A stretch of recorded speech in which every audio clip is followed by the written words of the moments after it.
donde hemos encontrado también todo el apoyo de la Secretaría de Cultura, en manos de nuestro doctor Mauricio Cala y de la encargada de la Secretaría de Patrimonio, la doctora Victoria. Y tenemos un anfitrión que es el indicado para que nos hable de patrimonios tangibles y es el doctor Andrés Francel, que me siento muy feliz de que lo hayamos conquistado para que nos acompañe en este proceso. Este proyecto Guardianes del Patrimonio Tangible de Ibagué nace de una idea que tuvo el profesor Jairo Alcízar Mosquera, docente de la Institución Educativa Normal Superior.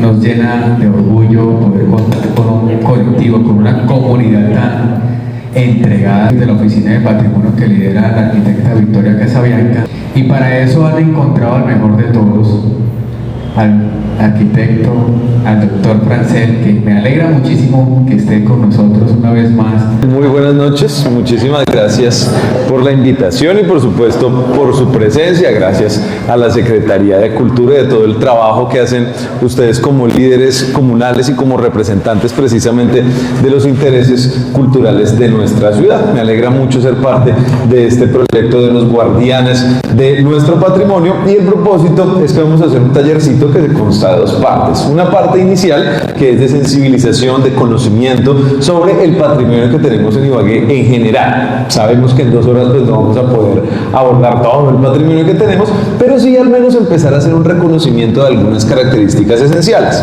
Y el miércoles vamos a hacer un tallercito en el cual vamos a armar un modelito 3D de los que cortamos en cartón, donde vamos a tener para nuestro recuerdo cómo era la catedral en 1895, antes de que se creara la fachada como está en la actualidad, cuando tenía una cúpula cónica, y nos llevamos así un recuerdo pues de algo que ya no existe, pero que siempre existirá en nuestros corazones y queda muy cerca de este espacio. Vamos a comenzar con esta imagen porque nos habla precisamente de muchos elementos que aún tenemos, que ya hemos perdido, pero que siempre debemos estar a disposición de fortalecer y conservar. Esta es la esquina de la carrera tercera con calle 11. En este edificio es donde está actualmente el Banco de la República, pero en esta foto era el Colegio Nacional de San Simón, que antes de ser Colegio Nacional de San Simón fue el Convento de Santo Domingo. Lamentablemente perdimos el convento y perdimos el Colegio Nacional de San Simón, porque hay una dinámica que solemos realizar y es pensar que hay que remodelar eso porque ya está viejo y hay que organizar nuevas cosas para ponernos al tono con las nuevas ideas estéticas, y lamentablemente lo que hacemos es perder lo que había allí.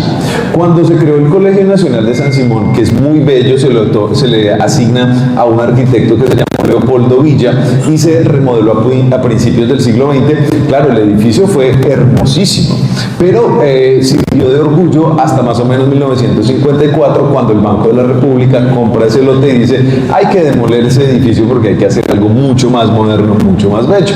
Pero cuando se construyó el Colegio Nacional de San Simón también hubo una óptica perversa, y es que cuando llega el modelo de administración de la República, pues se dice: no queremos más educación religiosa, ahora la educación para el progreso tiene que ser basada en la ingeniería. Entonces, ¿qué hay que hacer con los colegios religiosos? Acabar con eso. Entonces se expulsa realmente a los religiosos que estaban administrando los colegios y se pretende una nueva administración por parte del Estado, que fue medianamente un fracaso hasta que por fin lograron retomar un modelo o un sistema que funcionara. Creo que falta quitarle acá el protector de pantalla. Bueno, ahí lo vamos haciendo.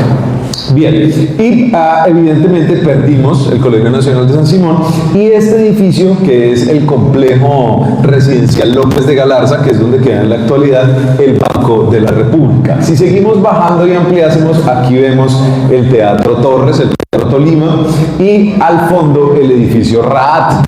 Algo sobre lo que no se ha trabajado mucho y en lo que han avanzado algunos poco, y tiene que ver con la inmigración que hubo en Ibagué.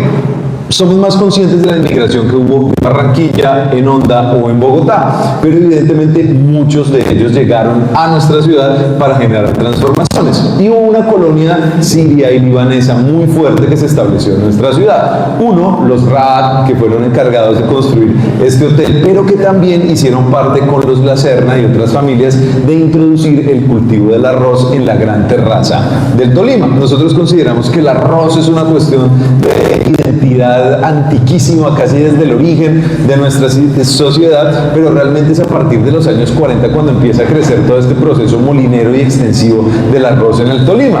Y gran parte de ello estuvo precisamente relacionada con ese proceso inmigratorio que marcó nuestra ciudad. Entonces, esto es como para que tengamos una foto de un momento específico en el que hubiéramos podido conservar algunas características de ese momento de ciudad y elegir otro espacio para hacer los nuevos edificios. No pasaba absolutamente nada. Estas tablitas, por ejemplo, que tenemos acá, son las tablas que están cerrando la recién demolida Gobernación del Tolima de 1954. La de 1930 era muy linda, ya lo vamos a ver. La actual también es muy linda, pero lamentablemente perdimos esa que existía anteriormente. Esto es un poco parte, digamos, del contexto del desarrollo de nuestra historia construida. Gran parte, por ejemplo, de lo que sucedió en el Tolima tiene que ver con esa guerra bipartidista, ¿no? Con el mismo origen de los ejércitos pues armados al margen de la ley en nuestro territorio. Yo no había ido a Planada sino hace como unos 2 o 3 años y pues evidentemente uno se da cuenta por qué surgen ese tipo de movimientos en esos lugares a los que es casi imposible que llegue el Estado. Eso genera, por supuesto, un ambiente. El Estado es el enemigo, en que el mismo patrimonio es el enemigo, lo que hay que hacer es refundar nuevamente la sociedad y lamentablemente en esas tensiones que tenemos en medio de la política siempre sale afectado el patrimonio. Ustedes se habrán dado cuenta que en las, no sé, últimas 200 gobernaciones y 200 alcaldías, los nuevos alcaldes de las nuevas gobernaciones tratan de ir en contra de lo que han hecho las anteriores y finalmente lo que sufren son los edificios que servían, digamos, de procesos de identidad. Entonces, eso lo hizo el gobierno liberal, tumben esa vaina porque ahora vamos a hacer uno mejor, que es el del gobierno conservador. Todavía no hemos logrado liberarnos de ese tipo de actuaciones. Obviamente todos soñamos con que algún día sea así y podamos tener una continuidad que nos permita ir un poco más allá de esas fronteras políticas, más ahora que se acercan elecciones, bueno, todo el asunto. Esto hace parte de la carrera tercera subiendo por la 19 y hay algo importante dentro de estos fenómenos que tiene que ver con la política, que es el bogotazo. El bogotazo solemos estudiarlo desde Bogotá, pues donde se incendia todo, hay una destrucción y hay una renovación y se asigna esa renovación de nueva arquitectura en el centro de Bogotá como producto de del bogotazo. Sin embargo, por ejemplo, aquí en Ibagué, Camilo Pérez Salamanca, que es uno de quizás nuestro cronista más famoso, él hablaba del ibaguetazo, porque claro, evidentemente se narraba en los periódicos que suben por toda la carrera tercera y van buscando los comercios de los liberales y los van destruyendo. Y del mismo modo llegan hasta el Panóptico, sacan al director del Panóptico, allí lo matan, abren las puertas de la prisión y liberan a los presos liberales. Uno dice, uy, pero qué vaina tan terrible.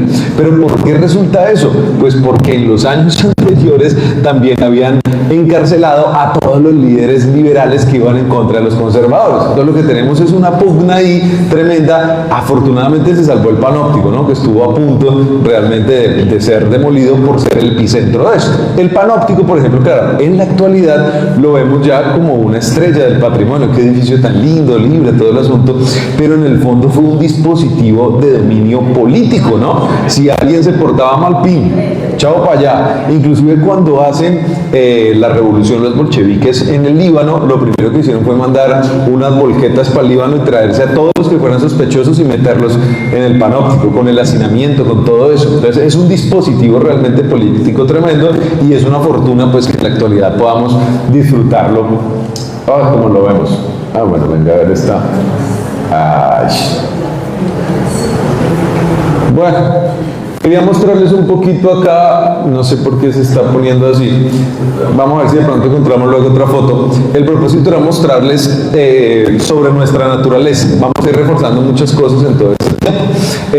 Claro, cuando hablamos de nuestros amanes, a mí me parece maravilloso que un grupo de personas haya salido precisamente a proteger los amanes, ¿cierto? Decir, pero ¿por qué están cortando los amanes? Claro, también hubo una vida involucrada allí por la falta de mantenimiento de los árboles, pero ver que una sociedad se apropia de su naturaleza es un logro enorme, porque claro, hablamos del patrimonio generalmente sobre las construcciones construcciones o esculturas, pero los árboles, la naturaleza es lo esencial. Cuando, por ejemplo, estamos en agosto y septiembre, cada vez nos volvemos todos más fanáticos de tomar las florecitas a los socobos, subirlos a las redes sociales y sentirnos felices del entorno en el que vivimos. Es un fenómeno que sucede todos los años, pero cada vez nos hace más felices. Y del mismo modo como sucede con los socobos, con los guayandayes, con los amanes, pues deberíamos tener un conocimiento cada vez más amplio de nuestra flora. Por ejemplo, con los cascos de buey. Los cámbulos ya casi no se siembran, pero son los que encontramos en el parque deportivo, que tienen una florecita como de color salmón. Y así hay una cantidad de árboles muy bellos en nuestra ciudad que es muy importante que protejamos, porque ellos también están reunidos con las fuentes hídricas. El Centenario era una fuente hídrica que era la quebrada del Lavadero, es decir, se denominaba así en tiempos coloniales por su modelo de utilidad. Entonces podemos imaginar que aquí salían las lavanderas por la 10, llegaban allí a lo que es actualmente el Parque Centenario y ahí empezaban a golpear la ropa contra las piedras. Posteriormente eso se volvió un espacio más bien como abandonado, inseguro,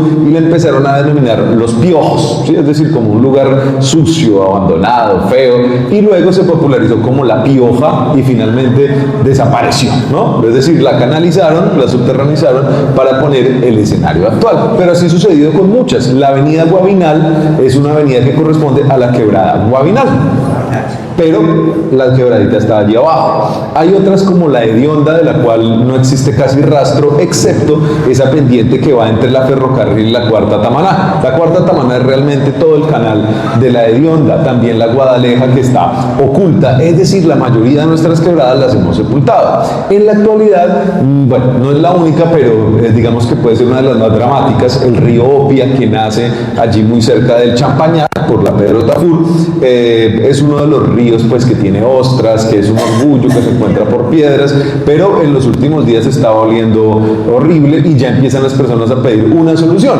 y todos sabemos cuál va a ser la solución favorita: canalizar. Canalizar es sepultar una quebrada, ¿cierto? Acabar con ella, lo cual sería lamentable, ¿no? Pero hace parte precisamente de tener esa conciencia de nuestro patrimonio ecológico, sobre lo que vamos a ir hablando. Esto hace parte de algunos elementos que todavía no hemos podido como ciudad apropiar.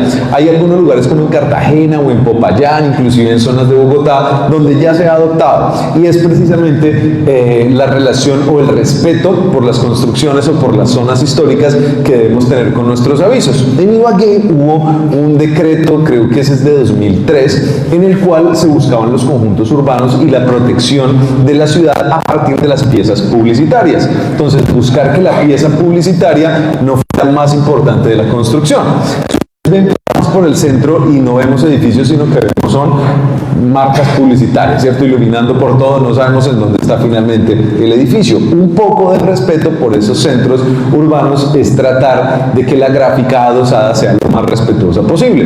Y tenemos un repertorio importante que todavía existe en las fotografías del Banco de la República. Es por eso que me gusta un poco esto. Y porque lo que vemos allí es una construcción que no tiene realmente nada de singular, ¿cierto? Una superficie revocada irregularmente, es decir, era de bareque, de guadua, con concreto, con barro salpicado, ¿cierto? Luego pintado con cal, las ventanitas y las puertas en madera muy sencillitas como cualquier otro, el alero también sencillito. Entonces, claro, cuando alguien ve eso dice, eso hay que tumbar esa viejera tan horrible. Pero si vamos a Popayán, a la zona histórica, esta es la misma arquitectura de Popayán. Lo que pasa es que nosotros nos perdimos la oportunidad de haber conservado nuestro centro histórico, a veces por ceguera. Pero, por supuesto que poco a poco vamos a dejar un poco esta ceguera patrimonial, ¿no? Esta es la carrera tercera. Es linda en la actualidad, claro, es muy linda en la actualidad. Sin embargo, podríamos tener esta linda carrera tercera con otra linda carrera que se llamaría de otro modo, con las joyas que tenemos en la actual carrera tercera. Para que nos recreemos un poquito, este fue el Banco Social del Tolima, uno de los pioneros de las entidades bancarias en Colombia. Durante un tiempo el gobierno no era el Banco Central, por eso a principios hubo muchos intentos de crear un banco central. Entonces lo que se hacía era permitir a los gobiernos, a los estados y algunas entidades privadas la emisión de los billetes. Hace poco nuestro amigo Jesus nos mostró unos billetes de $1 generados en el departamento de Tolima, de 20 centavos generados en el estado soberano del Tolima. Y aquí comenzó. Este edificio que vemos acá es el actual Cocorico, que también es un edificio que tiene muchas virtudes, pero lamentablemente nos perdimos de este bello edificio por hacer una renovación urbana. En esta casita que tenemos acá, entonces podemos imaginar que está la actual plazoleta Darío Chandía, muy linda también, porque fue una decisión magnífica que toma el Banco de la República, que es: no construyamos, generemos nuevo espacio público. Eso fue muy importante, pero bueno, lamentablemente se demolieron estas dos casitas que nos hubieran podido servir para muchas actividades culturales y para conservar una sensación del espacio urbano. Este es el Colegio de San Simón, mírenlo, antes de que fuera Colegio de San Simón. Es decir, esto es lo que quedaba, uno de los restos del convento de Santo Domingo. Una construcción, como vemos ahora, sencillita, encalada, con un alero muy básico, y al otro lado era donde quedaba realmente la portada del convento de Santo Domingo. Este es el Teatro Torres, antes de que se convirtiera en Teatro Tolima, antes que existiera la remodelación. Y acá, este es un detalle que me gusta mucho para que pensemos un poco en las marcas que tiene la ciudad. Claro, acá queda la gobernación del Tolima, pero cuando subimos por la tercera no vemos ninguna construcción atravesada. Parte de lo que se hizo en 1954 fue borrar ese pasado colonial que tenía unas estrategias militares muy claras. Cuando vamos a Honda, encontramos la calle de las Trampas. La calle de las Trampas es un instrumento urbano militar, cuyo propósito es que si uno llega a invadir la ciudad, llega a una esquina y no sabe para dónde dirigirse, porque los que sí conocen ya se han fugado por algún otro lugar. Esto mismo teníamos en Ibagué. Es decir, esa construcción no se atraviesa ahí porque hubiera sido, oiga, que man tan bruto como atravesar esa vaina ahí, sino porque era una estrategia militar. Todavía lo conservamos, a pesar de que ya está demolido. Si ustedes van por la tercera, se paran frente a la gobernación y miran hacia el frente, se van a dar cuenta que la droguería Jorge Vila está también atravesada a mitad de calle. Es decir, ahí tenemos todavía un vestigio de esas condiciones de la ciudad. Todavía se pueden hacer narrativas. Hay algunos videitos que hemos hecho, de pronto ahorita más tardecito vemos algún videito, y vemos que precisamente esta línea se conserva en los escalones de la gobernación del Tolima. Es decir, todavía hay unos elementos que nos permiten seguir recordando esas condiciones históricas de nuestra ciudad, aunque evidentemente lo más grande ya no existe. Otra condición, claro, la tercera ha cambiado, pero podemos ver en la mayoría de nuestros barrios que los andenes son así pequeñitos y que las callecitas son más anchas. Y eso lamentablemente se nos quedó de costumbre. Cuando llegan los automóviles, entonces decimos, bueno, los carros para la vía grande y los peatones para la vía angosta. Y ahí fue cuando salimos sacrificados. Porque si aquí va una persona con un cochecito, ¿cierto? Y con una compañía y se encuentra con alguien, alguno de los dos tendrá que saltar y ser atropellado por un carro o alguna cosa por el estilo. Es decir, el espacio público finalmente se lo entregamos a los carros y no lo conservamos para los peatones. Ahí vemos, el que se sube es porque va a estar parado un rato, pero de resto todas las personas están caminando por las calles. Es decir, hemos perdido realmente el espacio efectivo para trabajar en nuestra ciudad. Y si a eso le sumamos, bueno, por ejemplo, este poste está después del andén, pero en general ustedes podrán encontrar los postes en el centro del andén, o sea que ahí sí toca algún ejercicio de física cuántica o algo por el estilo para poder atravesar ese poste, porque en general negamos la ciudad, y hace parte precisamente de que aprendamos a valorar ese espacio público, que es realmente lo que más debemos atesorar.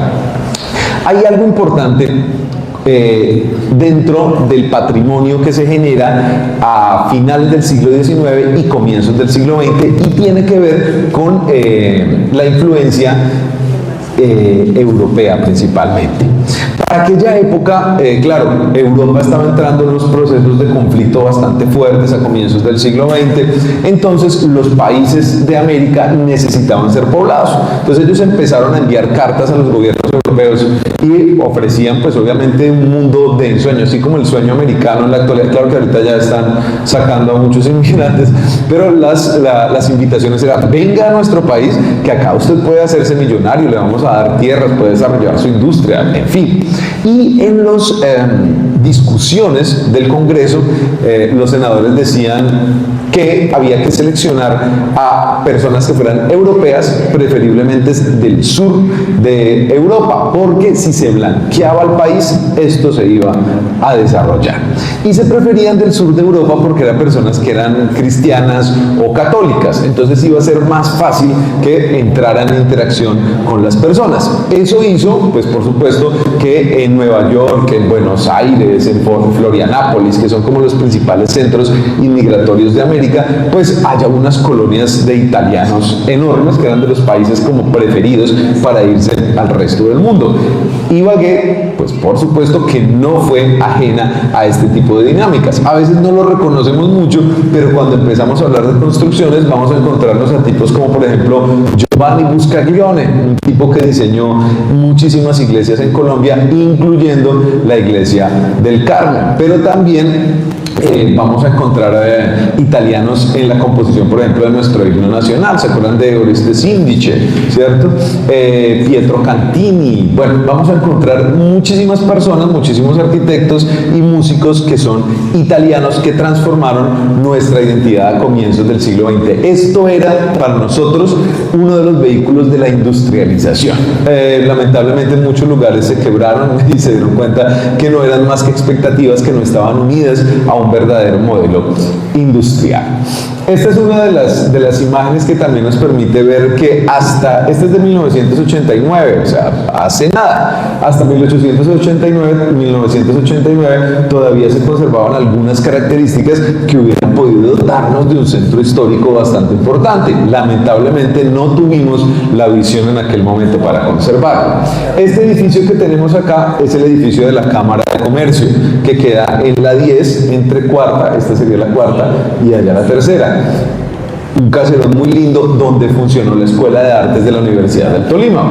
El edificio actual es hermoso, es del profesor Martínez Silva, 13 premios nacionales de arquitectura, pero lamentablemente nos perdimos de este otro. Y así sucesivamente tenemos una historia en la que generalmente los arquitectos creemos que podemos hacer algo mejor que lo que hicieron los que estuvieron antes de nosotros, y resultamos generalmente embarrándola, ¿no? A pesar de hacer algunas joyas. Y aquí vemos la relación importante de la aguja de la catedral con el paisaje urbano. Hay algo fundamental dentro de esa construcción de paisaje, y es que las iglesias son los íconos que nos permiten ubicarnos en el espacio. Obviamente es un fenómeno de cristianización, pero cuando uno está, por ejemplo, por la 17-18, todavía puede ver las agujas de San Roque y también las de Carmen, exactamente, y allí se da uno cuenta el sentido de relación espacial. Inmediatamente construimos un edificio de 4 o 5 pisos, pues desaparecen los iconos que están allí, y es parte de lo que sucede cuando hacemos esas intervenciones, que algunas joyas quedan realmente ocultas de sus propósitos esenciales. Aquí lo vemos un poco. Gracias a esto, por ejemplo, a estas fotografías, hubo varios fotógrafos pues muy importantes y unas donaciones, por ejemplo, como la de Armando Polanco, y pues claro, obviamente a mí me gusta empezar a explorar qué es lo que hay allí, algunos detalles más allá, y me llamó mucho la atención este símbolo. Al ampliarlo resulta que ahí está Asomotos, es el germen de la Asociación Colombiana de Motociclismo, que se creó en Ibagué en 1970. Yo no tenía ni idea que aquí en Ibagué era donde había surgido esa asociación de motociclistas de Colombia en 1970, y tiene todo el sentido. Era para los 9º Juegos Nacionales. Estaba pensando qué podíamos hacer en Ibagué para que esto creciera mucho más. La gente se reúne y dice, vamos a hacer esa asociación. Entonces, gracias a esos testimonios podemos decir que ahí donde queda el centro de fotocopiado surgió, por ejemplo, la Asociación de Motociclismo de Colombia. Y también encuentra unos afiches de lo que se estaba presentando en aquel momento en los cines. Nuevamente, ahí empezamos con nuestro amigo Giovanni Buscaglione. Giovanni Buscaglione, italiano, formado en Esmirna, en Alejandría, viene a Colombia. Es la Cancillería la que empieza a ir a Italia y a decirle, por favor, necesitamos que vengan. Nosotros necesitamos desarrollo industrial, vengan, por favor. Entonces, los tipos empiezan como a dilatar un poco la cosa porque tenían mucho trabajo, pero en medio de la insistencia dicen, listo, bueno, vamos para allá. Y vienen para Colombia. Y Colombia empieza a firmar un tipo de acuerdos que son muy importantes y un poco perversos, en el sentido de que toda la maquinaria industrial que ingresara a Colombia o que se generara en Colombia no podía salir de aquí. Es decir, era como un seguro para la industrialización. Pero eso fue maravilloso en el sentido de que los salesianos, cuando vamos a las iglesias y encontramos esos relojes que están allá arriba, los diseñaron ellos y los construyeron ellos. Todo el mobiliario lo construyeron ellos. Toda esta decoración la construyeron ellos. Hace poco que me invitó el padre que es el párroco de la iglesia del Carmen, allá tienen los modelos con los que hicieron estos capiteles. Y a mí me parecía pues que eso es una maravilla porque podrían realmente desarrollar un concepto de museo en el cual uno tiene los planos, porque tiene los planos originales que desarrolló aquí Juan José Montoya para la segunda ala, bueno, Mombas Dice. Hay una cantidad de gente que ha venido a hacer unos trabajos espectaculares, pero que a veces los tenemos un poquito encerraditos. Claro, hay visiones diferentes, ¿no? Por ejemplo, en nuestra ciudad, la curia no tiene el deseo de hacer que estos sean unos escenarios demasiado públicos, sino que se mantengan preferiblemente reservados. Hay otros lugares en los que sabemos, por ejemplo, en Roma o inclusive en algunos lugares de España, en los que su propósito es precisamente publicitar esos escenarios, tanto que hay que sacar la cita con antelación porque haciendo fila uno nunca va a poder entrar, pero sí el propósito es difundirlos. En nuestro caso todavía no, así que digamos que no es tan fácil que estemos todo el tiempo recorriendo estos espacios preciosos.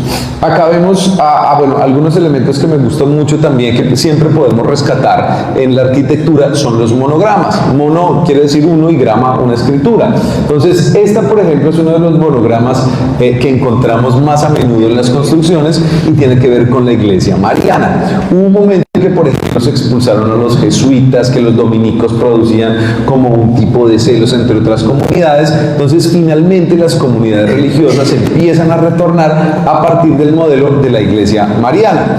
Esa iglesia mariana pues permitía como reducir las sospechas que había alrededor, y ese monograma es muy bello y lo vamos a ir encontrando en muchos lugares. Entonces siempre que lo veamos allí está la iglesia mariana. Entonces los salesianos, los franciscanos, la mayoría de las órdenes religiosas llegan como parte de la iglesia mariana. Esa iglesia mariana es la que los protege para evitar que vayan a tener unos conflictos con la sociedad. Bueno, estos detalles también son hermosos porque en nuestro caso hace poco empezamos nuevamente a hacer esculturas en el espacio público, pero duramos varias décadas realmente sin que existieran muchas esculturas en el espacio público. Estos señores, los salesianos en este caso, se traían unas personas que eran unos duros desde Europa y hacían unos talleres de formación acá, lo que ahora les denominamos los workshops.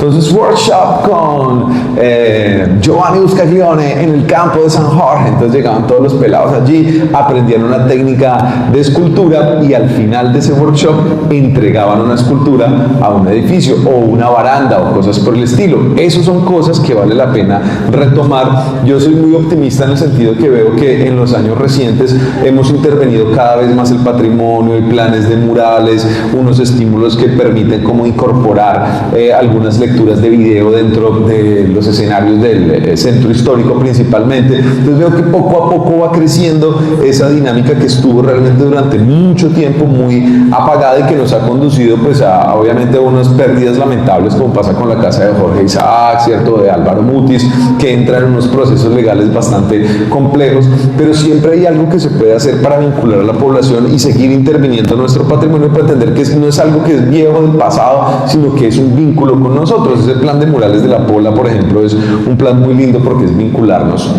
con nuestra actualidad. Y aquí tenemos evidentemente a nuestra rockstar del patrimonio de comienzos del siglo XX, diseñada por Giovanni Buscaglione.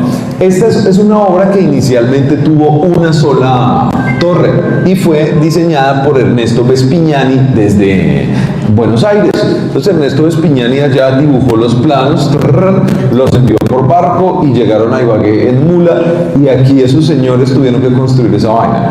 Parece sencillo, pero si nos devolvemos 100 años, más de 100, ya vamos para 120 años en que inicia la construcción, es una locura cómo lograron estos señores tener un sistema mundial en el cual a donde quiera que llegaban formaban personas y lograban construir este tipo de edificaciones. Es absolutamente loco, además porque no había tecnología, ¿no? Esto tuvieron que hacerlo al lomo de mula, armar los andamios para que subieran todas esas obras. Realmente es fantástico, y allí pues precisamente fue donde se empezaron a formar los primeros arquitectos, escultores y pintores del Tolima, porque la Escuela de Artes y Oficios era la que los certificaba precisamente con ello. Allí surge el diseño en todas sus manifestaciones, y hay elementos para sentirnos orgullosos realmente, y es pensar eso hace 120 años, cómo hicieron estos locos para subir cada uno de los gallones, es decir, de las partes de esa cúpula, para ponerlas allá arriba. Todavía no he encontrado noticias terribles en la prensa de aquella época sobre algún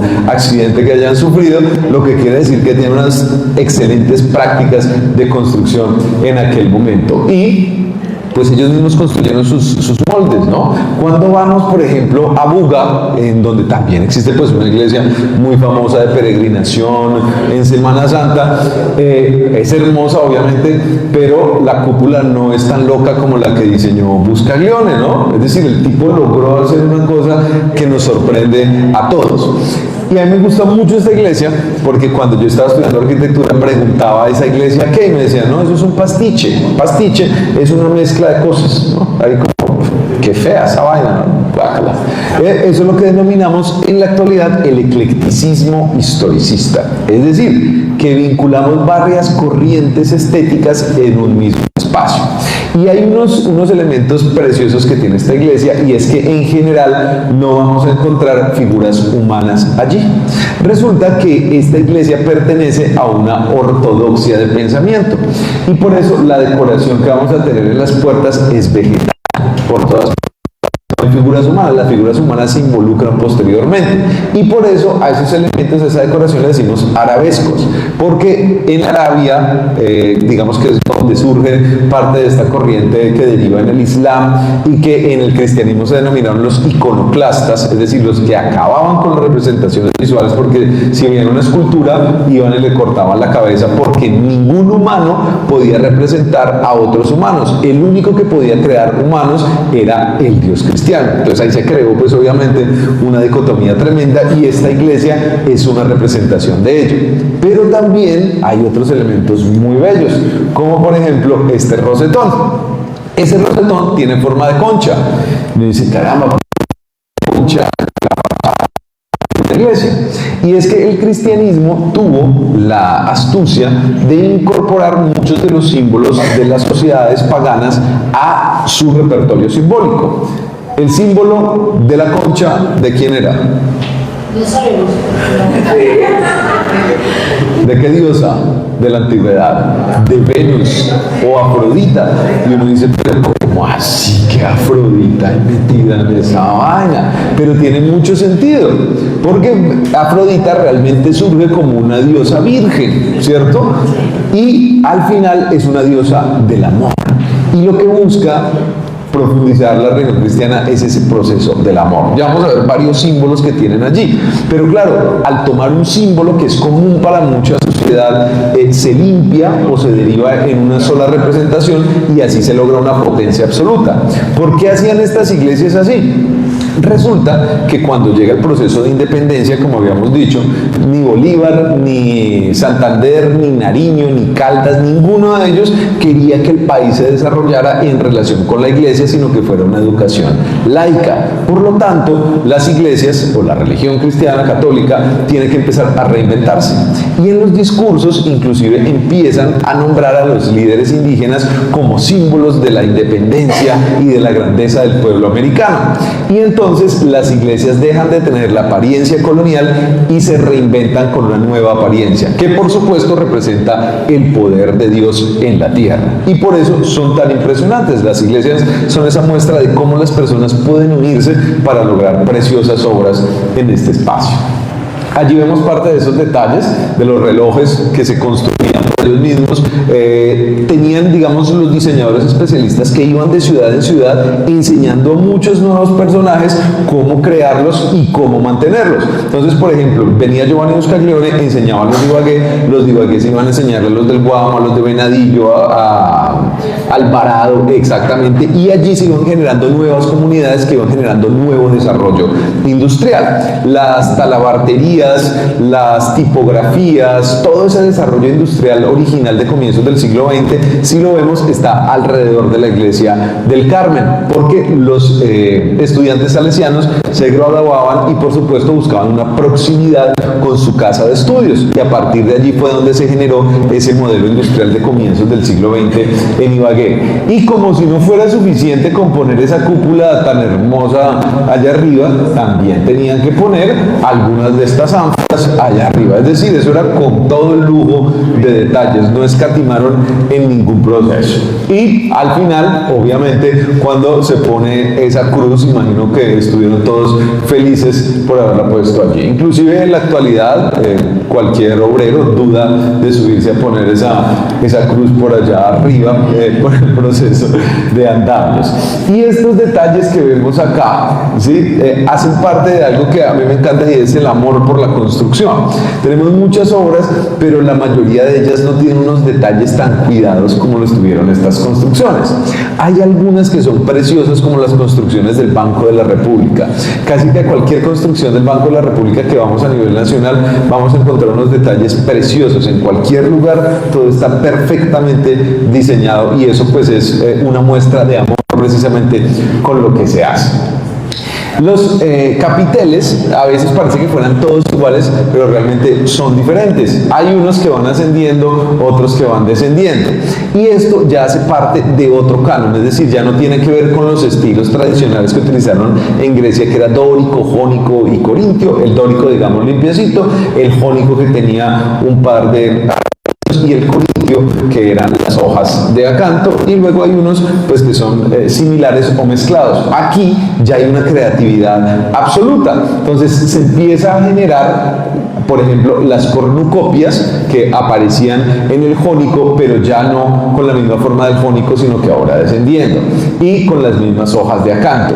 Esos capiteles se diseñaron acá, en Ibagué. Algunos moldes todavía están allí en la iglesia del Carmen, que sería una maravilla, por supuesto, que pudiéramos asistir a ellos para observarlos, porque pues hace parte de nuestro acervo cultural.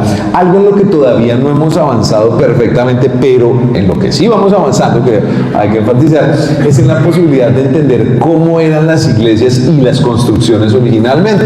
Para ello hay una técnica que son las calas estratigráficas, es decir, se empieza a romper un poquito la pared para ver cuáles han sido las capas de pintura que hay allí, y con eso podemos saber, originalmente esta construcción tuvo este color allí, este color allí, este color allí. Eso es importante porque en general, cuando alguien llega a administrar una construcción, dice, uy no, por ese rosado tan feo, mejor pongámosle un morado, ¿cierto? O pongámosle un azul rey. ¿Por qué motivo? Porque le gusta más, ¿cierto?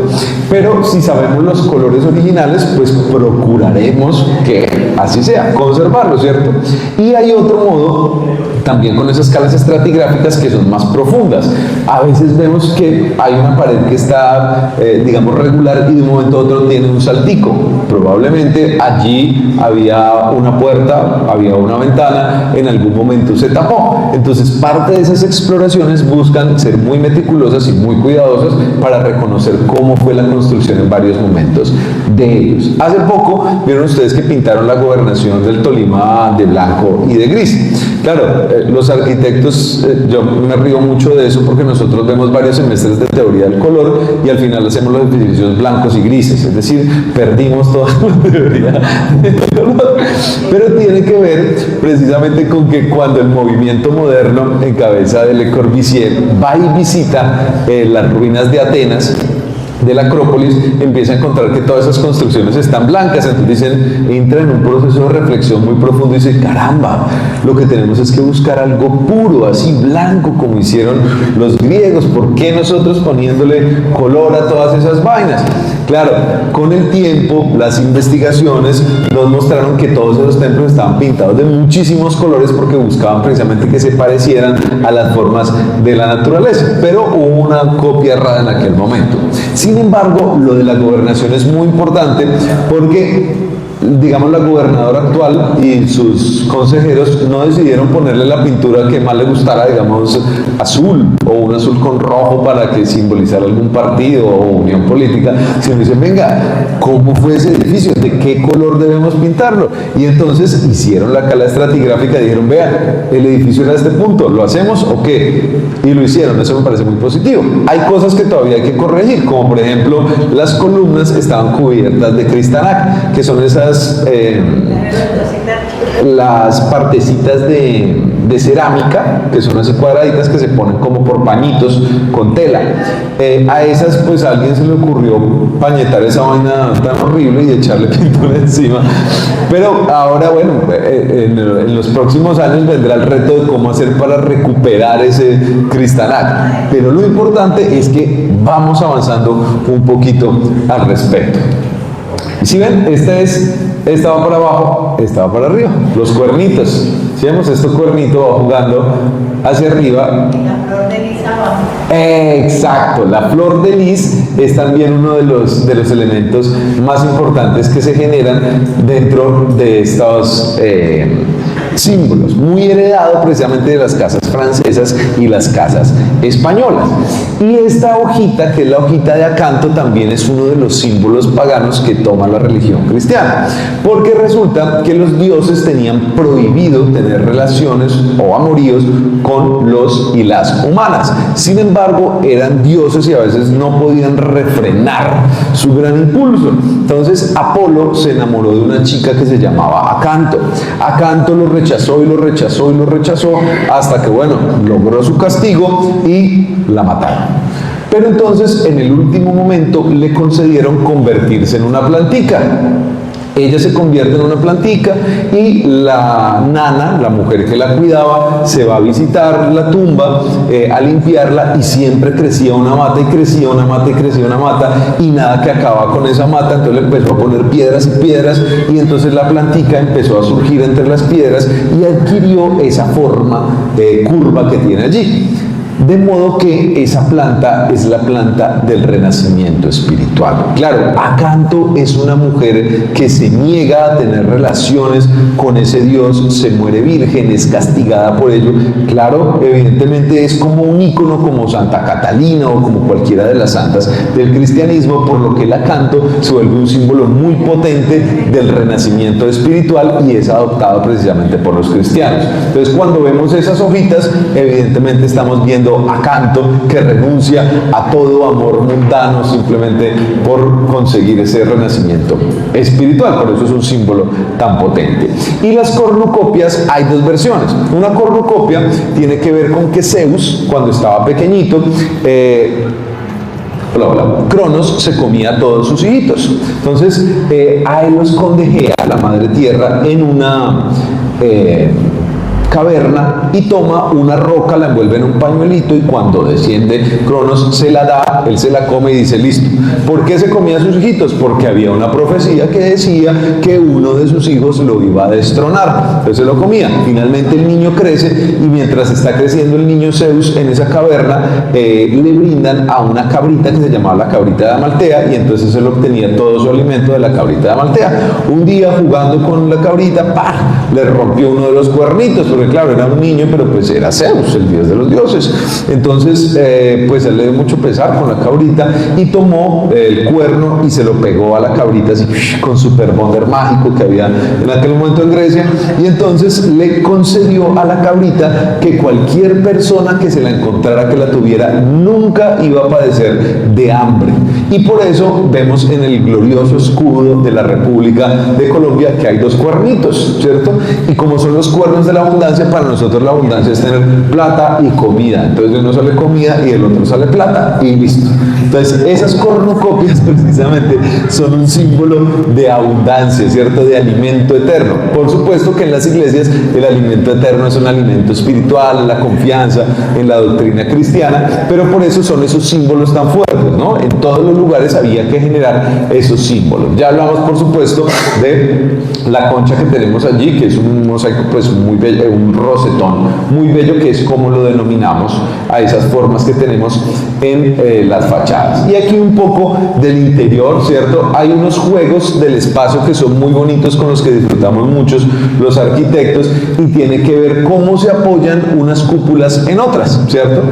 Cuando entramos a este espacio, pues lo que vemos es mucha luz y una altura enorme, ¿cierto? En la que hace que precisamente nos sobrecojamos, porque los espacios están diseñados para que nosotros sepamos que somos pues pequeños seres humanos, pero hay cosas en el mundo mucho más grandes que son precisamente la doctrina cristiana. Y para ello los arquitectos utilizan unas técnicas en las que las cúpulas se apoyan en otras cúpulas para generar unos espacios mucho más amplios, y eso evidentemente impresiona. La catedral más famosa es la de Santa Sofía, que utiliza esa técnica de cúpulas apoyadas sobre otras cúpulas, y también mientras más luz haya, como vemos acá, y obras de arte, pues menos superficie de concreto vamos a ver, por lo que parece que todo estuviera flotando. Es decir, es un recurso mágico que inevitablemente cuando uno entra siente que se transporta a otro espacio que no puede encontrar en otro lugar. Ese es el mágico efecto de la luz y de la arquitectura. Ahí lo vemos, ¿no? O sea, uno llega y eso es sobrecogedor, ya nos elevamos, somos mejores personas, y ese tipo de diseños pues evidentemente tenemos que conservarlos. Siempre en el piso vamos a tener muchos símbolos. El Firro, que es la X con la P, que quiere decir Cristos, ¿no? Las dos primeras letras de Cristos en griego, que es el Salvador. Pero también muchos símbolos están allí, como la cruz bautismal.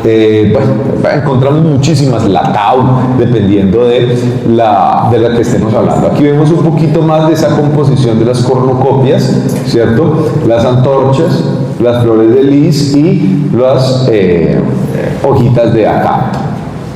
Esto es cuando les hablaba de los arabescos. Si ven que no tenemos allí figuras humanas representadas, sino que tenemos plantas dibujadas por todas partes, generadas por supuesto en forja metálica, porque el propósito era no representar a ningún humano en ese espacio. Ay, ¿qué pasó? Pero si ahí aparecía. Bueno, veamos las composiciones. Más composiciones. Es que quería mostrarles acá el escudito. ¿Alcanza a salir? Bueno, sí, el escudo de los salesianos, que hace parte precisamente de esa iconografía ligada a las construcciones, que pues me parece siempre importante, porque si bien la composición en general es muy bella y es muy fuerte, cuando conocemos cada uno de los detalles, nuestra narrativa es mucho mayor, y aprendemos, por supuesto, a apreciar cada uno de esos detalles como un elemento integral de la concepción misma de la obra. ¿Por qué está esta escritura notarial allí? Resulta que como los salesianos fueron la escuela del diseño esencial, ellos produjeron la mayoría de las páginas de diseño de Ibagué, de la alcaldía, de la gobernación, de las entidades públicas en sus talleres salesianos. Y cuando vemos las hojitas que hay alrededor, pues hace parte de ese diseño. ¿Por qué lo hacían? Resulta que el nombre de artes y oficios, que vemos en la mayoría de escuelas salesianos, proviene de una escuela que hubo en Inglaterra que se llamó Arts and Crafts, es decir, arte y artesanía o artes y oficios. Y eso fue una revolución impresionante. Nosotros ahora lo vemos solo como de la iglesia, pero resulta que estos señores hacían unas discusiones acerca de cuál era el papel del obrero en la sociedad, que el arte tenía que ser útil para todas las personas y no una cuestión elitista. Y los mejores lugares para representar eso eran las iglesias, porque eran los de acceso público, y lo mismo en los claustros o colegios que estaban enseguida. Y eso pues obviamente es un concepto absolutamente diferente al que puede uno tener acerca de cómo se configuraban las iglesias. Y además de hacer ladrillos y de estucar y de pañetar y de pintar y de hacer todo lo de construcción y hacer esculturas, los tipos generaban todos los diseños para poner estas hojitas de parra alrededor de las hojas de diseño gráfico. Y también generaban estas tipografías que estaban allí. Claro, como ellos tenían una red mundial de conexión, entonces traían los libros, importaban algunos materiales y empezaban a soñar con otras. Estas letras, entonces podemos imaginar en esos mismos talleres salesianos cómo se empezaban a cincelar y a diseñar para poder generar toda esta cantidad de obras. Esta es la de 1920. El padre José Marmo fue el principal de la Orden Salesiana en 1920 y él fue el que compró los primeros lotes en el barrio Belén. Los salesianos tuvieron una obra poderosísima en Ibagué y se encargaron, por ejemplo, de urbanizar Interlaken, la iglesia el Colegio del Oficial hace parte precisamente de la labor de ellos, lo mismo que María Inmaculada, Belén, es decir, toda la parte norte de la ciudad, noroccidental de la ciudad, tuvo un proceso de urbanización que generaron los salesianos, es decir, sabían moverse en varios espectros dentro de la ciudad. Aquí vemos, simplemente lo que me gusta es que veamos toda esa cantidad de tipografías que fueron diseñadas acá, ¿no? Que a veces no tomamos en cuenta ese tipo de desarrollos, porque pues bueno, en general vemos esto simplemente para hacer unas compraventas, pero no como parte de la historia estética de nuestras regiones. Ahí las vemos. Y por supuesto que tenemos otro de nuestros espacios más amados, que es el claustro de San Jorge, que se creó como una hacienda y que es muy amada por todos y muy valorada, porque esto fue realmente un centro científico, un centro experimental precioso, sin parangón. Donde aprendían mucho los alumnos. Exactamente.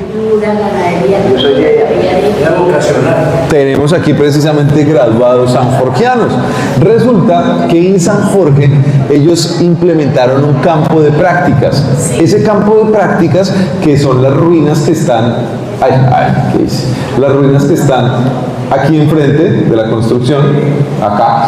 Ese campo de prácticas fue el lugar en donde ellos empezaron a ver si algunas especies se podían aclimatar. Y cuando empezaron a aclimatarlas, se empezaron a extender en la terraza de Ibagué, es decir, hacia el oriente, todas las fincas arroceras y de sorgo que tenemos yendo para Gualanday. Este fue el campo de prácticas experimentales. Y lo que lograron allí, si lo vemos, digamos que puede ser una construcción modesta, en el sentido que todas de ladrillo, pero si vemos, ellos con una sola materia, que es la tierra, en un chircal, lograron hacer las claves, que son unas formas trapezoidales, estas molduras, que son unas formas redondeadas, este óculo, que es donde está incrustada la escultura de Juan Bosco, y lograron hacer todo este tipo de decoraciones en metal. Es decir, esos tipos eran unos magos de la materia. Lograron hacer de todo con lo poquito que tenían en ese espacio y le sacaron todo el jugo posible.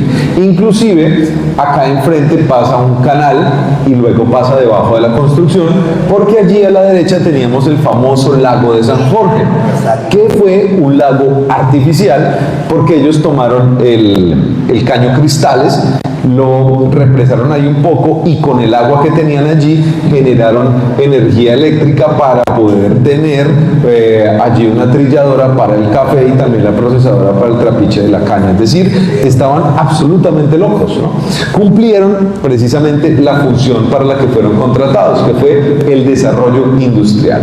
Ahora, si nos imaginamos Calambeo en la actualidad, devolvámonos unos 100 añitos, esto comienza hacia 1914, 110 añitos, y ellos, obviamente allí no había ni alcantarillado, ni acueducto, ni electrificación, ni nada. Es decir, estos tipos trabajando en el día crearon toda la infraestructura para que esto pudiera producir 24 horas. Eso fue un suceso realmente impresionante. ¿Cómo hicieron para llevar toda la maquinaria?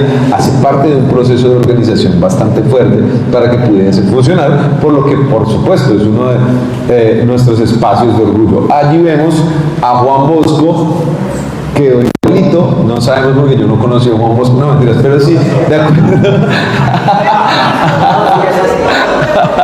De acuerdo a las fotografías que hay sobre Juan Bosco, el trabajo es hermoso.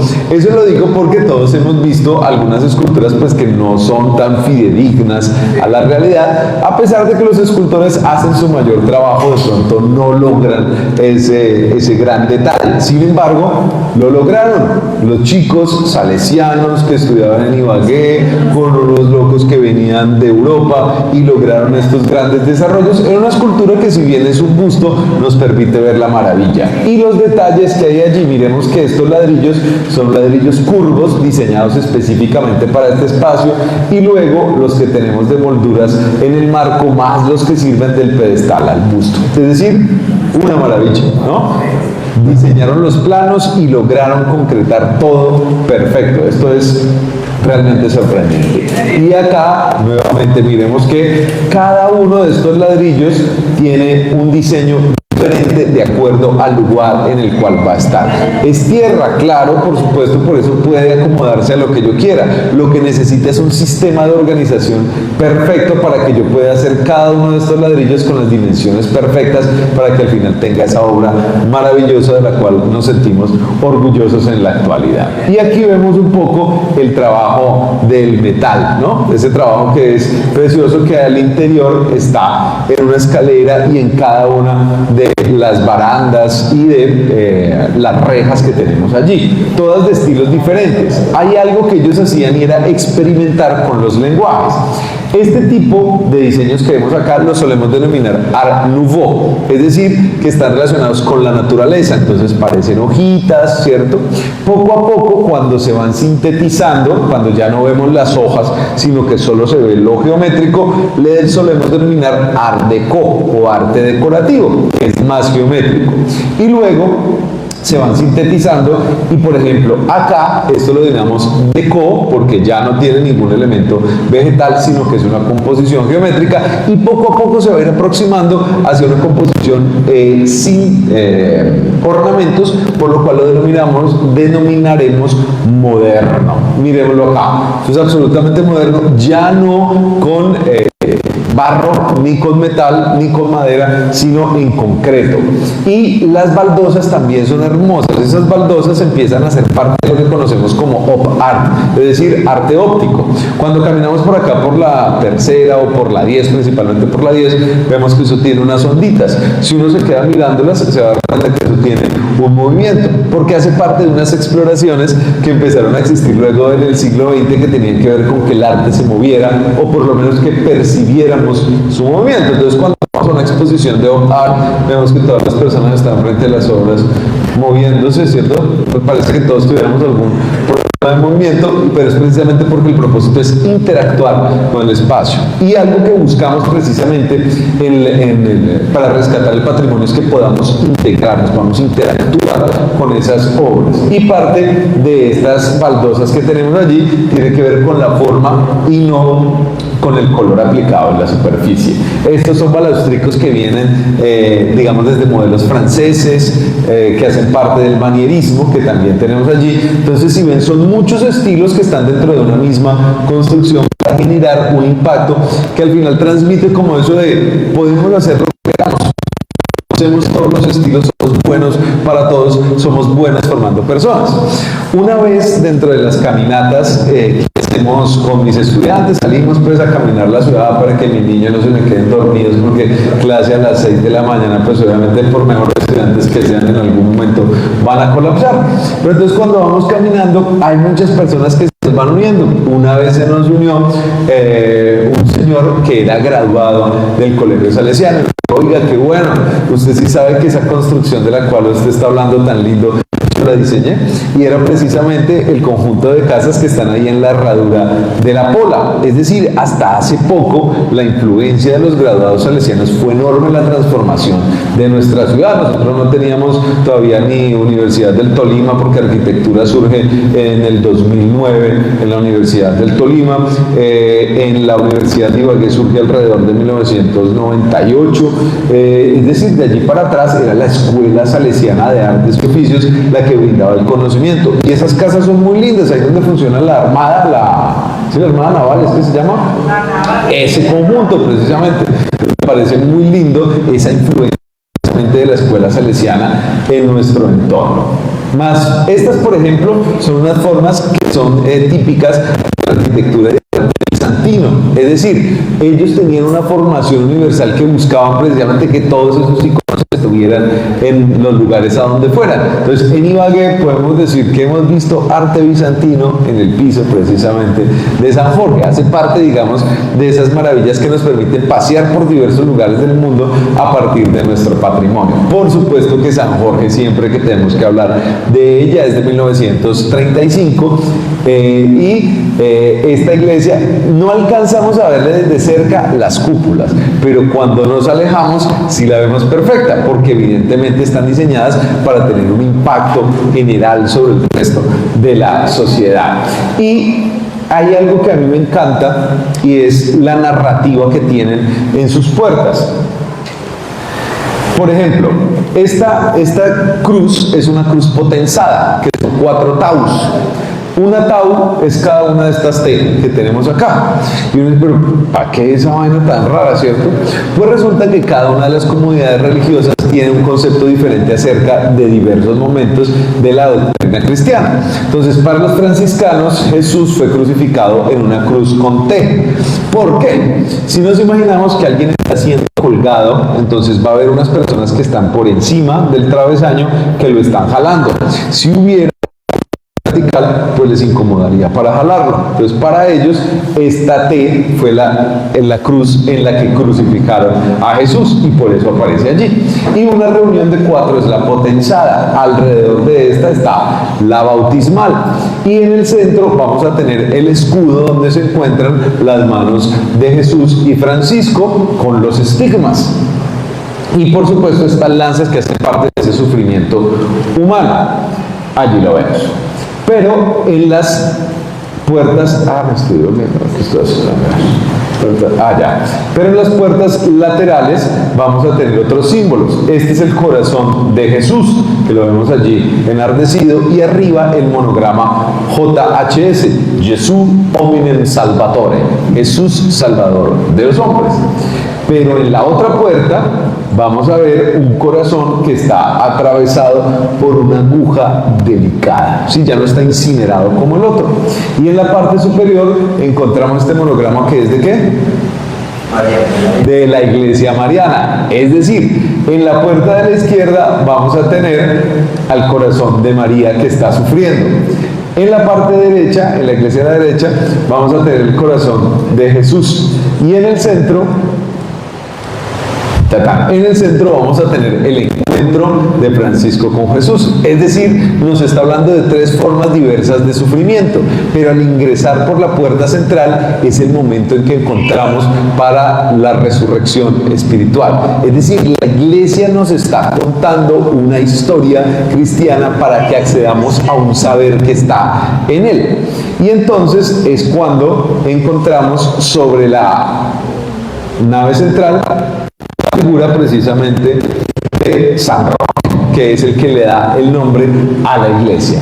Y al lado tenemos un perrito, que ese perrito se llamó Rouna o Rouna en francés, porque resulta que Francisco pues tenía un papá con platica, el papá se muere y el man dice, no, a mí no me interesan estas cosas materiales, yo voy a dejar todo este lujo, y repartió sus bienes, vendió los bienes, los dio entre los pobres y se fue para Italia, donde en aquel momento estaba la peste atacando de modo fuerte, y él se fue como voluntario a ayudar a las personas, a los enfermos de la peste, hasta que un día se enfermó y dijo, bueno, tenía que suceder, y se retiró a las afueras de la ciudad y esperó a morir. Pero de pronto llegó un perrito, y el perrito le trajo un pancito. Entonces el hombre comió pancito, y allí tenía una fuente, un pozo de agua, y empezó a alimentarse con agua. Pues resulta que el dueño del perro le pareció muy raro que ese perro se iba pues como que dura, tenía un comportamiento diferente al habitual, y cuando se fue encontró que allí estaba precisamente San Roque, y entonces lo llevó para su casa, lo terminó de curar, y el tipo no aprendió la lección y se fue a seguir ayudando a los enfermos, es decir, entregó su vida precisamente a salvar a los enfermos. Aquí tiene, por ejemplo, él se está levantando la manta porque está mostrando una de las cicatrices que le dejó la peste, pero es muy bonito porque esculturas de perros. ¿Qué más perro heroico que Runa, que tenemos allí con su pasito llevándoselo a San Roque? Sin embargo, no solemos fijarnos mucho en ese San Roque que tenemos allí, ¿cierto? En el símbolo. Y es bastante bonito en la actualidad que tenemos esos movimientos animalistas, ¿cierto? Y el deseo de dar todo por los demás, pues Roque es precisamente un símbolo bastante potente. Y así, pues obviamente hay muchos elementos que están en nuestras iglesias. Esta es la cruz bautismal que aparece cuando nos vamos dirigiendo hacia el púlpito. Y estos, bueno, estas todas son de San Roque. Esta es parte del trabajo de las celosías o calados, como le solemos denominar popularmente. En las casas antiguas o en las casas de pueblo solemos encontrar mucho este tipo de decoraciones, ¿cierto? ¿Quién sabe qué carajo será? Resulta que parte de la distribución de esta simbología proviene de la colonización antioqueña. La colonización antioqueña a finales del siglo XIX pues buscó un fenómeno que se denominó la ampliación de la frontera agrícola. Entonces todos nos acordaremos de las películas del lejano oeste en los Estados Unidos, de los vaqueros enfrentándose a los indios. Lo que se estaba haciendo era conquistar nuevas tierras para poder ponerlas a producir. En nuestro país eso mismo sucedió con la colonización antioqueña. Se tumbaron hectáreas de monte para ponerla a producir café y plátano, bueno, y otros productos que finalmente jalonaron el desarrollo industrial en nuestro país. Resulta que a Medellín fue donde llegó el desarrollo del Art Nouveau. El Art Nouveau principalmente utilizaba metal y vidrio. Entonces hay unas obras en Europa que son divinas, lo mismo que en Estados Unidos, pero cuando llegan a Colombia dicen, ¡ah, caramba! Y la industria de metal y cristal, ¿dónde está? Entonces, lo que se logra es empezar a hacer un símil de ello a partir de la madera. Entonces, muchas de las formas vegetales que venían con el Art Nouveau se empiezan a utilizar en la madera. Y los arrieros, los campesinos que llegan a nuestros territorios, empiezan a retomar esos símbolos y los van transformando de acuerdo a su entorno. Uno podría pensar, por ejemplo, en este caso, que hay un águila bicéfala, y esa águila bicéfala pues tiene que ver con la tradición del Sacro Imperio Romano Germánico, ¿cierto? Que se implanta en este espacio. Todavía lo conservamos. Ahora, ¿por qué hablamos de colonización antioqueña en Ibagué? Porque realmente la colonización antioqueña llegó hasta Ibagué. Si ustedes recuerdan, por ejemplo, a Jorge Isaacs, que eso es bastante reciente, de finales del siglo XIX y comienzos del XX, él se queda en la casa de Emiro Castos, que es descendiente precisamente de una familia antioqueña que fue la familia Restrepo. No en vano, el caserío que tenemos allí se denomina Villa Restrepo, y tenemos un barrio en Ibagué que se llama el barrio Restrepo. Todo ello precisamente en tierras de la familia Restrepo, que se denominó la Hacienda Tolima, que fue la hacienda más grande que tuvo nuestro territorio. Es decir, el proceso de colonización antioqueña llegó hasta este espacio. Ibagué fue un punto de encuentro entre esa colonización antioqueña y el desarrollo de la industria de tierra caliente que venía de Honda, Mariquita, con sus grandes extensiones de arroz. Es decir, tenemos allí o aquí un encuentro bastante importante de esas culturas. Más acanto, más iglesias bautismales. Bueno, esas son las cornucopias de las que estábamos hablando ahorita, que unas tiene que ver con la cabrita de Amaltea y otra tiene que ver con una tradición de que aparentemente eran los crespos que se le hacían a las mujeres griegas y por eso los habían representado, aunque esa es una tesis un poquito más espuria. Esta, por ejemplo, es una cruz griega que tiene las 4 asticas completas. Simboliza casi lo mismo. La diferencia es que cuando el asta vertical es más grande nos está hablando de la cruz latina, es decir, la que hace referencia al proceso de crucifixión. En este caso hace un poco más de referencia a puntos cardinales. Y aquí nuevamente miremos la cruz que finaliza en flores de lis. Aquí sí las tenemos claritas las flores de lis, acanto por todas partes, es decir, una fascinación por esa recreación de muchos íconos. Esta es una de las versiones de la catedral de Ibagué. Y esto me gusta para que veamos las buenas decisiones que tomamos en diversos momentos de la historia. En la actualidad, y precisamente en esta época, le tomamos fotos a nuestros arbolitos porque son hermosos, pero hace 130 años no había sino apenas estos chamicitos que empezaron a sembrar. Es decir, esto era una explanada. ¿Cuál era el propósito? Que cuando se salía a un espacio público, las personas se reunieran allí y cristianizarlas. La mayoría de las plazas son así. La plaza de Bogotá es el mejor ejemplo, ¿no? Nosotros le decimos a nivel popular un secadero de café porque tenemos una herencia agraria, ¿no? Entonces, donde hay harto y donde hay un espacio amplio y cae el sol, ahí se puede secar café. Entonces, hacia 1890 se toma la decisión de sembrar arbolitos y eso es una revolución absoluta porque ya lo más importante no es el concreto, sino empezar a sembrar unos arbolitos.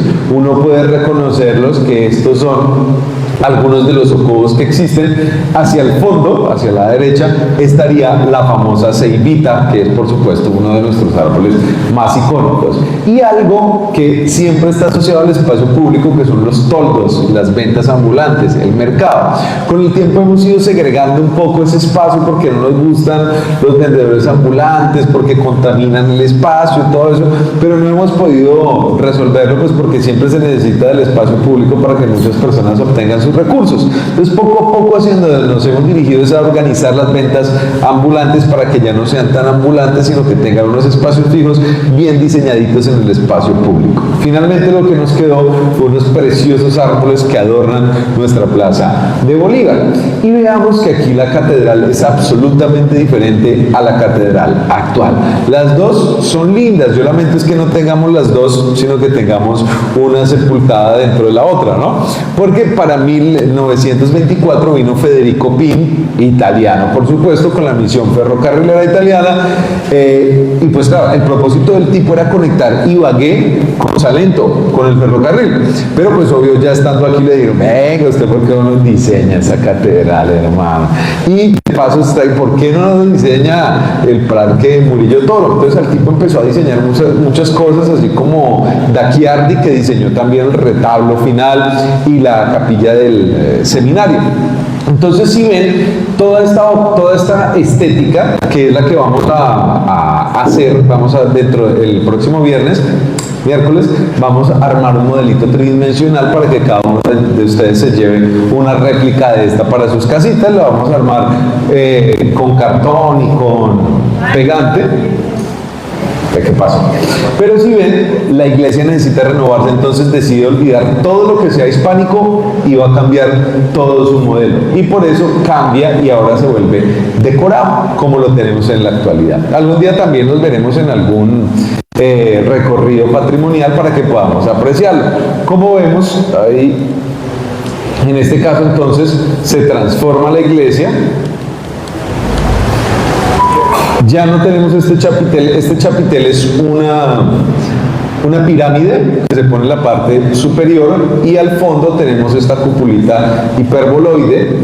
En la nueva versión ya no tenemos el chapitel, sino que tenemos una cúpula con una linterna y ya no tenemos cúpula en el cuerpo. Esto porque también la cúpula generó unos problemas estructurales mayores. Entonces, cuando hubo algunos temblores, siempre se dañó la cúpula. Entonces, la decisión final fue no dejar una cúpula en la nave. Generalmente las cúpulas se hacen en el transepto, es decir, donde se une la nave con el espacio que separa al altar, porque en ese espacio la cúpula es una estrategia escénica perfecta porque entra la luz directa sobre ese espacio. Entonces, claro, si uno pasa por debajo de eso, se convierte en santo y todo el asunto, es un fenómeno de limpieza espiritual.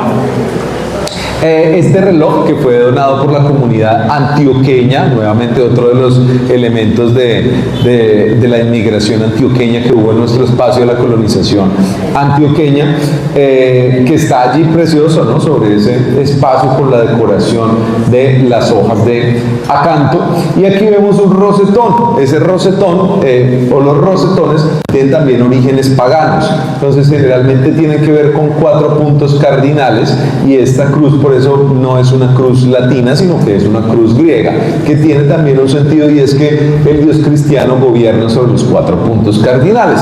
Ahora, hay otros elementos muy bacanos sobre eso, y es la disposición que tienen algunos de esos templos. Entonces, cuando uno entra a una iglesia, generalmente las personas, o el ábside, el espacio principal donde todos nos reunimos, apunta hacia el oriente.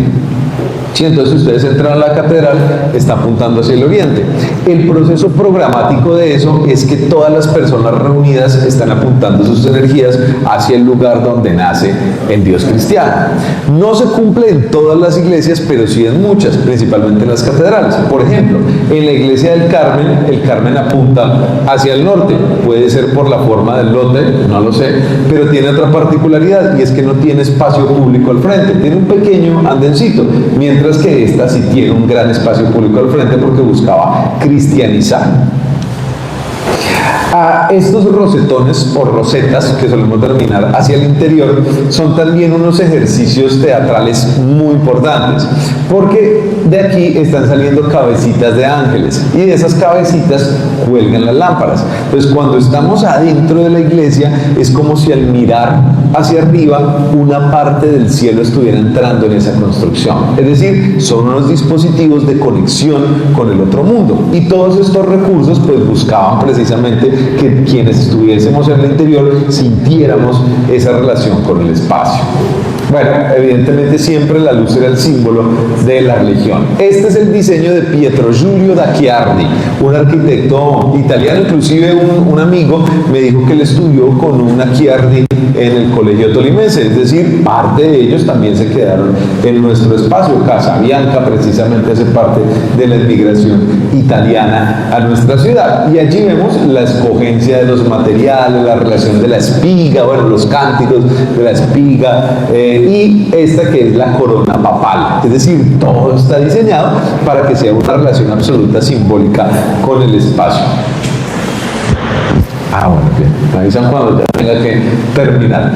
Y la Virgen, esta Virgen es dicen que es una copia. Realmente lo que sucede es que con Esteban Murillo, ellos empiezan a generar en el barroco unos símbolos religiosos bastante fuertes. Entran por Quito porque era la escuela estética más importante de toda Sudamérica, y desde Quito llega a Colombia, y por eso se llama la escuela quiteña. Cuando vemos estas vírgenes y algunas de las esculturas que tienen las iglesias, vamos a encontrar que muchas de ellas son trigueñitas.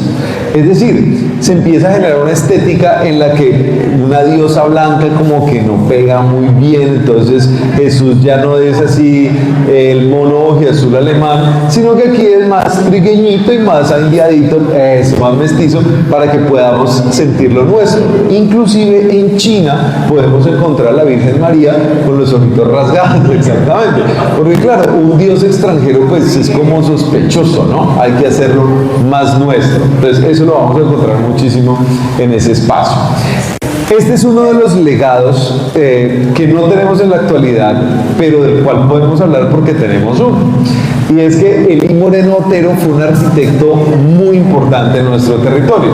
A él lo llaman para diseñar la gobernación del Tolima, para diseñar el Banco de Bogotá y para diseñar la famosa sala de conciertos Alberto Castilla. que inicialmente se iba a denominar Sala Beethoven, pero pues que todo el mundo agradecido con el maestro Castilla dijo, no, hay que ponerle el nombre del maestro porque tanto esfuerzo que ha hecho, entonces al final se la pone. Este Banco de Bogotá queda aproximadamente donde está el Banco de Bogotá actual. Es un edificio muy bello, neoclásico, en donde vemos el escudo de la ciudad de Bogotá. Y allí hay otra relación que no es muy comentada y que yo tampoco lo sabía, pero me enteré por la magia que precisamente produce la investigación en patrimonio. Me escribió un arquitecto que se llama César Moreno. Me dijo, arquitecto, usted no me conoce, pero yo he leído varios de sus libros y en ellos habla de mi papá. Yo soy el hijo de Elí Moreno Otero. ¡Wow! Hasta ahí todo era mágico, ya era suficiente. Pero me dijo, yo tengo unos textos que mi papá nunca publicó. Uno que es sobre la sala Alberto Castilla y otro pues que es su biografía. Y ¡wow! No puede ser. Resulta que Elí Moreno Otero fue el tipo que estandarizó el escudo de Colombia. Hasta antes de 1940 los escudos de Colombia tenían la forma realmente que quisiera el diseñador, porque se inspiraba y entonces el cóndor salía con una ala más abierta que la otra, o mirando hacia el pueblo, o saliendo glorioso, o no llevaba ningún laurel, en fin. Entonces se especulaban muchas cosas, por ejemplo que cuando el cóndor miraba hacia la izquierda es porque era liberal, ¿cierto? O medio izquierdoso, y si miraba a la derecha, pues porque era conservador o derechoso.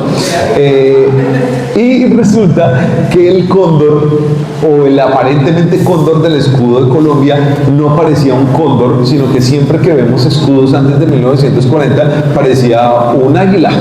Y era porque precisamente las personas que hacían los escudos pues no se habían formado en la representación de un cóndor. Nadie sabía que era un cóndor. Es más, yo creo que si no tuviéramos televisión nosotros tampoco sabríamos cómo es un cóndor, ¿cierto? Porque no lo estamos viendo constantemente. Entonces ellos dibujaban lo que más parecido fuera. Así que Elí Moreno Otero, el que diseñó este banco, el que diseñó la sala de conciertos Alberto Castilla y la gobernación de 1930, fue el tipo que estandarizó el escudo de la gloriosa República de Colombia. Elí Moreno fue ingeniero y él estuvo trabajando en muchas obras de ferrocarriles y cables a nivel nacional, inclusive estuvo en una parte del barrio Teusaquillo en Bogotá, pero realmente sus obras principales las dejó en Ibagué. Bueno, su obra principal, que la hace Alberto Castilla, porque el resto pues está demolido, afortunadamente está allí. Esta también la diseñó Elí Moreno Otero, otro edificio precioso, como les digo, a mí me parece también que la gobernación actual es muy linda, pero lamentablemente se tiró esta, ¿no? Y esta se tiró una construcción colonial, y así sucesivamente. Yo creo que hubiéramos podido generar un nuevo espacio alrededor de la calle 42 o la 37, un espacio de crecimiento para generar esas nuevas instituciones y conservar el centro tradicional. Y este parque se le atribuye a Pietro Giulio D'Acchiardi, el mismo que diseñó el retablo de la catedral. Sin embargo, pues obviamente ese también se duplicó, se amplió y se demolió lo que ya había. Y arriba podemos ver el escudo, es decir, el mismo Elí Moreno diseñó un escudo que no cumplía con los requisitos, porque cuando él diseñó esto en 1930 todavía no lo habían contratado el Instituto Agustín Codazzi para que estandarizara el escudo. Entonces por eso él genera uno que es así más bien plano, en composición medio art deco. Y tenía que ver, por ejemplo, hay una pregunta, es por qué ese escudo, si era de la gobernación, tenía otra presentación diferente a esta o más similar a esta que fue la del escudo de Mariquita. Eso hubo una tensión bastante fuerte porque finalmente el escudo del Tolima proviene de un momento de sedición. La República Independiente de Mariquita, es decir, el Estado soberano del Tolima, surge como una independencia por parte de José María Melo de Mariquita. Y ese proceso es el que empieza a configurar lo que posteriormente sería el escudo, el Estado soberano del Tolima, ¿no? Que es un símbolo también por el cual Tomás Cipriano rompe con Cundinamarca y se empieza a crear el departamento del Tolima. Es decir, todo esto hace parte de un proceso de historia política que poco a poco vamos suavizando y vamos aprendiendo mejor cómo abordar. Y siempre es mejor, en la medida en que lo abordemos, es mejor para poder hacer charlas y no tanto enfrentarnos unos a otros.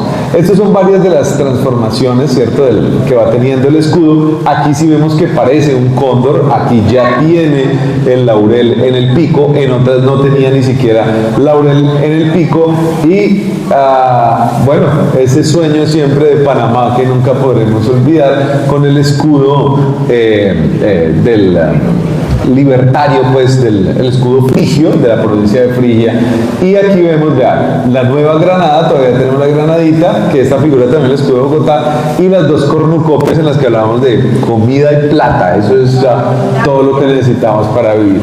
Esto no se ve muy bien, pero resulta que en el escudo, yo no sé si en algún lugar podrían estar esos monogramas. Hay uno acá y hay otro allá. Esos monogramas transmiten dos mensajes. Esto es una M que se podría parecer a la iglesia mariana, pero pues no tendría como mucha coherencia una iglesia mariana en la gobernación del Tolima, pero sí tiene que ver con una fórmula de Athanasius Kircher, que es mens agitat molem. Mens agitat molem es la mente agita la materia. Eso puede sonar bueno a nivel arquitectónico. Y el otro dice lex, es decir, lex priori, lex posteriori derogat priori. La ley nueva deroga la anterior. ¡Wow! Es decir, este edificio se crea con el propósito de hacer una transformación de la sociedad. Es un nuevo momento el que está teniendo la ciudad y por lo tanto la mente agita la materia y la nueva ley deroga la anterior. Sin embargo, bueno, se demolieron. No sé si en algún lugar puedan estar esos escudos, sería muy bello. Lo único que sí sabemos frente a estos escudos es que los de el convento de Santo Domingo, al menos la primera piedra, está incrustada en los muros del colegio de San Simón en la 37 con quinta. Allí está 1722 del convento de Santo Domingo. Es precioso. Lamentablemente nos tiramos al convento, pero guardamos una piedra en el colegio de San Simón. Y este fue el antiguo colegio de San Simón que reemplazó al convento de Santo Domingo y que ahora es el Banco de la República. Este era el convento de Santo Domingo. Entonces, cuando vemos por la tercera, lo que apreciamos es un poquito de esta esquina que poco a poco se fue transformando hasta demolerla completamente, como vemos acá.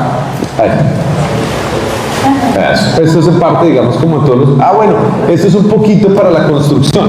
Parte de lo complejo de la conservación de estas estructuras tiene que ver con que ellas eran hechas con caña brava.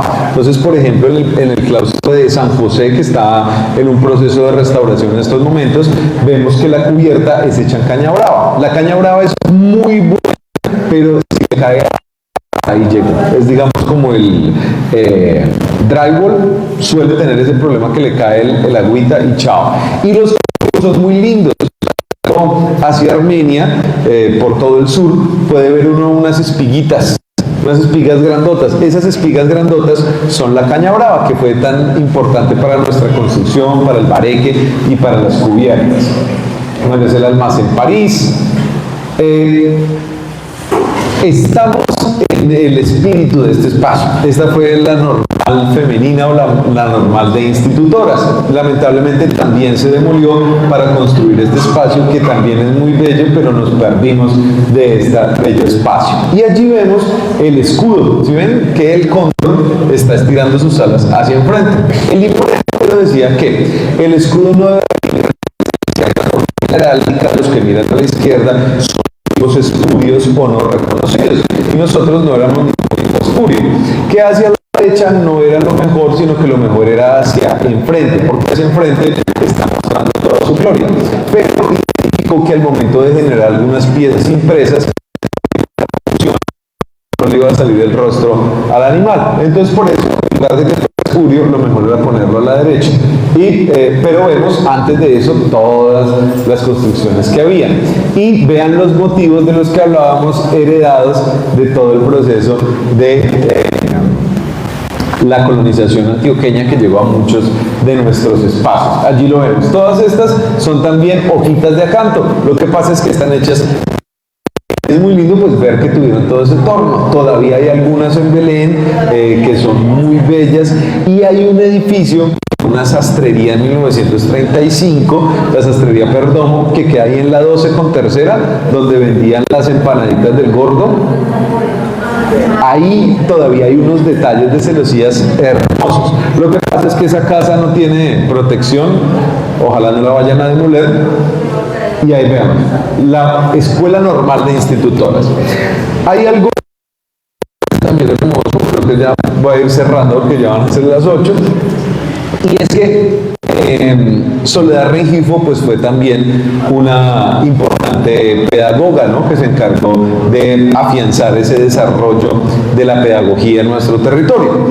Y las normales de institutoras para mí siempre han sido una de las construcciones más importantes en nuestra sociedad, porque fueron las que condujeron a que las mujeres estuvieran insertas en el campo laboral. Es decir, antes de esto las mujeres podrían aspirar a un trabajo mal pago, informal y eso, mientras que al ser educadas como profesoras tenían ahora sí unos trabajos legales, públicos, bien pagos, eran las maestras del pueblo, dignos, empleadas públicas con las prestaciones, posteriormente con derecho a votar. Es decir, las normales de institutoras son realmente el espacio de educación gestada por las mujeres. Así que bueno, como ya nos acercamos al fin, vamos a terminar en esto y continuamos el miércoles, donde vamos a armar precisamente nuestro modelito 3D para llevar a nuestra casa. Así que muchísimas gracias, los mejores deseos.